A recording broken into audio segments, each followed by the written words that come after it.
चलिए तो दोस्तों, आज हम जानेंगे रीजनिंग का पार्ट टू। जैसे हम लोग डाइस पढ़ रहे हैं तो डाइस का आज पार्ट टू पढ़ेंगे।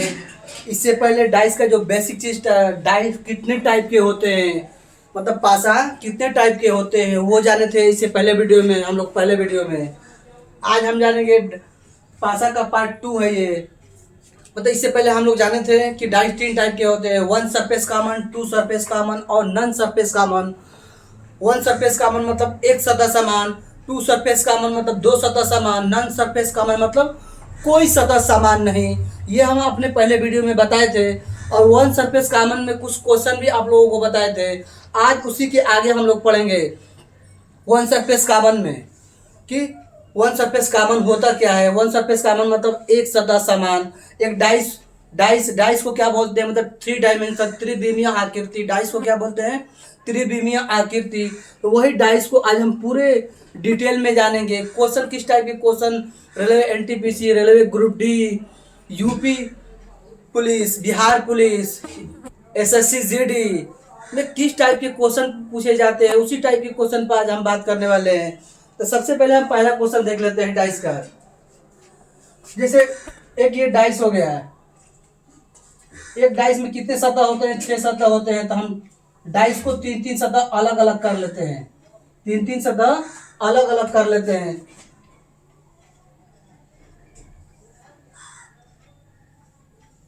ये तीन सतह हम अलग अलग कर लेते हैं। तीनों सतह का जैसे वन सरफेस कॉमन के बारे में हम लोग जान रहे हैं। जैसे यहाँ पे लिख दिए 1, यहाँ पे लिख दिए 2, यहाँ पे लिख दिए 3, यहाँ पे 4, यहाँ पे 5 और यहाँ पे भी हम क्या लिख दिए, 3 लिख दिए। तो ये क्या हुआ, one surface common. One surface common का मतलब होता है कि दोनों में कौन सा सतह एक समान है, एक जैसा दिख रहा है, एक ही अंक दोनों में है, एक ही अक्षर दोनों में कौन सा है, तो उसे हम लोग बोलते हैं वन सरफेस कॉमन। जैसे यहाँ पे देखिए वन सरफेस कॉमन क्या है, इसमें भी 3 है और इसमें भी 3 है, यानी दोनों में 3 3 है, दोनों में 3 3 है। तो ये क्या होता है, इसे हम लोग बोलते हैं वन सरफेस कॉमन, यानी एक सतह समान। दोनों में देखिए एक सतह समान है।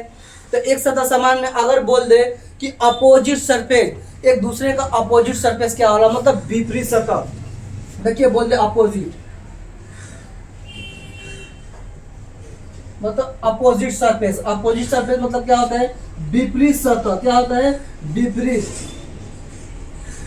सतह, विपरीत सतह। अगर इसका हम विपरीत सतह निकालेंगे, एक दूसरे का विपरीत सतह निकालेंगे तो क्या होगा। तो सबसे पहले क्या होता है, विपरीत सतह निकालने के लिए हम लोग क्या करते हैं, कॉमन सरफेस से क्लॉकवाइज घूम जाते हैं। क्या करते हैं, कॉमन सरफेस से क्लॉकवाइज घूम जाते हैं। तो देखिए दोनों में कॉमन सरफेस क्या है, दोनों में कॉमन सरफेस, कॉमन सरफेस 3 है। देखिए 3 से हम क्लॉकवाइज घूमेंगे तो देखिए कहाँ जाएंगे, 2 पर। 2 से क्लॉकवाइज घूमेंगे तो हम कहाँ जाएंगे, 1 पर। तो सबसे पहले क्या लिख लेंगे, यहाँ पे देखिए 3 लिख लेंगे। 3 के बाद हम लोग कहाँ है, 2 पर है। 2 के बाद कहाँ है, 1 पर है, 1 पर है। उसके बाद देखिए अब इसमें भी हम लोग क्या करेंगे, दोनों में सेम क्या है, 3 है। 3 से मतलब कॉमन सरफेस हम लोग क्या करेंगे, क्लॉकवाइज घूम जाएंगे। देखिए जब क्लॉकवाइज घूमेंगे हम लोग तो क्या करेंगे, 3 से 5 पर जाएंगे और 5 से 4 पर जाएंगे, 4 पर। तो जिस सतह से हम लोग घूमे तो वही सरफेस को पहले लिख लेंगे। कॉमन सरफेस के नीचे क्या करेंगे, कॉमन सरफेस को लिख लेंगे। क्या करेंगे, कॉमन सरफेस को। देखिए 3 के नीचे 3, उसके बाद हम लोग कहाँ है, 5 पर आए। 5 के बाद हम लोग कहाँ है, 4 पर आए, 4 पर। तो ये एक तो दूसरे का क्या हो गया, ये एक दूसरे का कॉमन सरफेस हो गया। अगर पूछ ले और ये एक दूसरे का क्या हो गया, विपरीत सतह हो गया। ये क्या हो गया, एक दूसरे का विपरीत। अगर पूछ ले कि 2 का अपोजिट क्या होगा तो 5 होगा, 5 का अपोजिट क्या होगा तो 2 होगा। उसके बाद देखिए 4 का अपोजिट 1 होगा, 1 का अपोजिट मतलब क्या होगा, 4 का अपोजिट 1, 1 का अपोजिट 4, मतलब 4 का विपरीत सतह क्या होगा, 1 होगा, 1 का विपरीत सतह क्या होगा, 4 होगा। ऐसे ही 2 का विपरीत सतह 5 होगा और 5 का विपरीत सतह 2 होगा। क्या होगा, 2 होगा। तो दोस्तों ये क्या है, मतलब वन सरफेस कॉमन। अगर इसी में पूछ लिया जाए कि हिडन सरफेस मतलब छिपी हुई सतह क्या है, छिपी हुई सतह क्या है, तो इसमें से क्या नहीं दिख रहा है। देखिए एक पासे में 6 सतह होते हैं। कितने सतह, 6, 1 2 3 4 5 और 6। देखिए 6 सतह होते हैं। इसमें से कौन सी सतह नहीं दिख रहे हैं।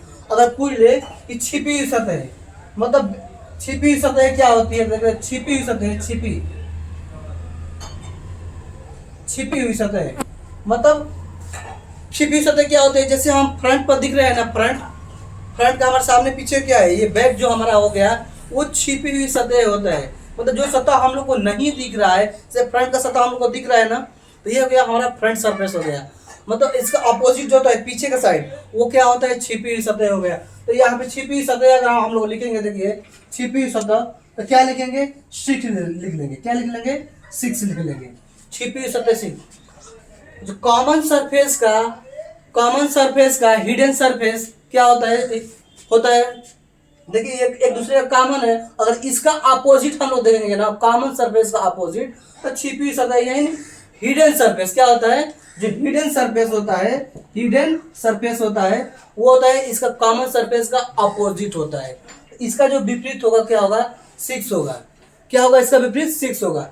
ऐसे ही हम दूसरे क्वेश्चन को देख लेते हैं। क्या करेंगे? ऐसे ही हम दूसरे क्वेश्चन देख लेंगे। देखिए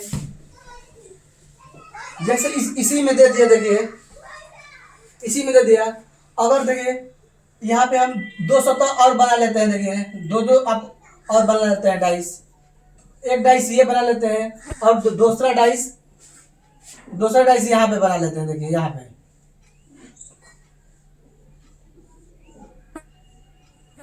दूसरा डाइस यहाँ पे बना लेते हैं। अगर इसमें भी हम कोई भी अंक दे दिए, जैसे यहाँ पे लिख दिया, देखिए A B C D, उसके बाद देखिए क्या लिख दिए? A B, देखिए A B C, उसके बाद यहाँ पे लिख दिए D, यहाँ पे लिख दिए E, और यहाँ पे लिख दिए, क्या लिख दिए? A। अगर अब इसमें भी हम पूछेंगे, क्या पूछेंगे कि एक दूसरे का अपोजिट क्या होगा, एक दूसरे का अपोजिट, इसमें भी हम क्या करेंगे? कॉमन सरफेस सबसे पहले क्या देखेंगे? कॉमन सरफेस देखेंगे। इसमें दोनों में कॉमन सरफेस क्या है? देखिए इसमें भी क्या है? देखिए दोनों में कॉमन सरफेस क्या है? तो कॉमन सरफेस दोनों में ए है। देखिए ए, तो हम ए से क्या करेंगे? ए से क्लॉकवाइज घूम जाएंगे। क्या करेंगे? क्लॉकवाइज, घड़ी की दिशा में हम लोग घूमेंगे। तो ए से क्लॉकवाइज घूमेंगे। देखिए ए से हम लोग ई पे गए, ई से कहाँ गए? डी पे। तो यहाँ पे हम क्या लिख लेंगे? देखिए सबसे पहले ए लिखेंगे, ए के बाद ई लिखेंगे, ए के बाद ई लिखेंगे, ई के बाद क्या लिखेंगे? डी लिखेंगे। ऐसे भी दूसरे मतलब डाइस में हम क्या करेंगे? इसके क्लॉकवाइज घूमेंगे। क्लॉकवाइज घूमेंगे तो कहाँ से घूमेंगे? कॉमन सरफेस से घूमेंगे। तो जब कॉमन सरफेस से हम क्लॉकवाइज घूमेंगे, देखिए यहाँ से, तो ए के बाद सी पर, सी के बाद बी पर, तो कॉमन सरफेस के नीचे कॉमन सरफेस लिखा जाता है। उसके बाद हम लोग कहाँ गए? सी पर गए। सी के बाद कहाँ गए? हम लोग बी पर गए। देखिए बी पर गए, तो ये क्या होगा? एक दूसरे का ये कॉमन सरफेस होगा। मतलब ये क्या होगा? Common surface. अगर इसका हम हिडन सरफेस मतलब छिपी हुई सतह है, चाहे अपोजिट की बात करें, तो देखिए इसका कितने इसमें लेटर दिया है? मतलब 5 लेटर, 6 लेटर क्या है? एफ नहीं है इसमें। तो क्या होगा? इसका अगर हम अपोजिट देखें तो क्या होगा? इसका अपोजिट होगा एफ। लेकिन ये एक दूसरे का क्या होगा? अपोजिट होगा। ये एक दूसरे का क्या होगा? अपोजिट होगा। अगर हम हिडन सरफेस की भी बात करें, तो हिडन सरफेस क्या होगा? देखिए हिडन सरफेस क्या होगा? एफ होगा। तो दोस्तों ये था वन सरफेस कॉमन, मतलब एक सतह समान। इसके बाद हम इसके अगले वीडियो में पढ़ेंगे 2 सरफेस कॉमन, मतलब 2 सतह समान।